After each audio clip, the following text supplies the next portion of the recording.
m'appelle Marion Druez. Alors, je suis originaire de Rouen, mais j'ai fait toutes mes études supérieures à l'extérieur, enfin, dans d'autres villes de France, parce que c'était une discipline qui n'était pas faite dans la région. Je voulais faire de la géophysique appliquée à l'archéologie.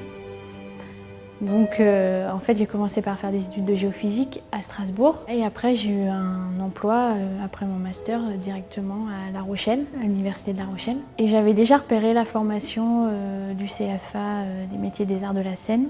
Alors oui, je connaissais le système de l'apprentissage, étant donné qu'à l'Opéra de Rouen, on travaille souvent avec des apprentis et notamment beaucoup avec le CFA des métiers des arts de la scène de Nancy. Donc très régulièrement, à chaque saison, nous recrutons de nouveaux apprentis.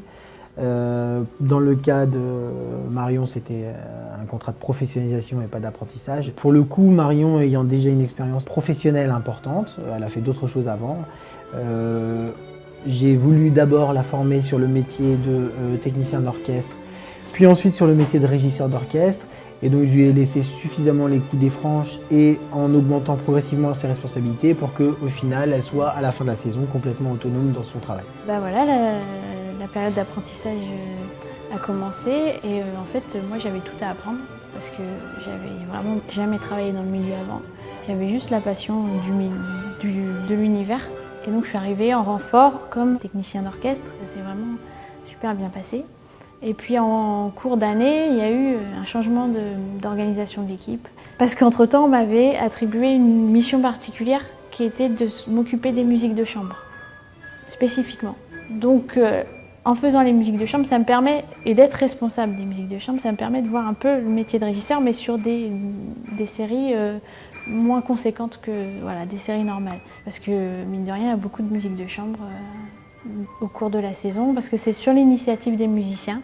Et donc on fait ça dans les petites salles à l'extérieur, de propager aussi un peu la musique dans la région. Et donc c'est sympa, quoi. Globalement, elle fait partie, c'est pour moi une force vive de l'équipe. Et voilà, la seule différence, c'est qu'on a pris un temps au départ pour la former à ce métier-là, et qu'ensuite on a pu la considérer au même titre que tout le monde dans ce métier-là. Donc le métier, ça consiste à l'organisation de toute l'activité de l'orchestre. Donc c'est-à-dire toute la préparation des répétitions, la mise en place des représentations, les tournées, tout ce qui est tourné, donc leurs déplacements, les hôtels où ils vont résider, éventuellement le catering. Voilà, donc c'est vraiment faire en sorte que les musiciens jouent dans de bonnes conditions. Donc c'est, voilà, par exemple pour un concert comme il y a ce soir, c'est tout ce qui est implantation de l'orchestre. Donc on fait des plans pour savoir un peu comment on va disposer nos musiciens. On le propose au chef d'orchestre pour savoir si ça lui convient. Et voilà, donc après, une fois que c'est validé, on met en place l'orchestre sur scène, la disposition.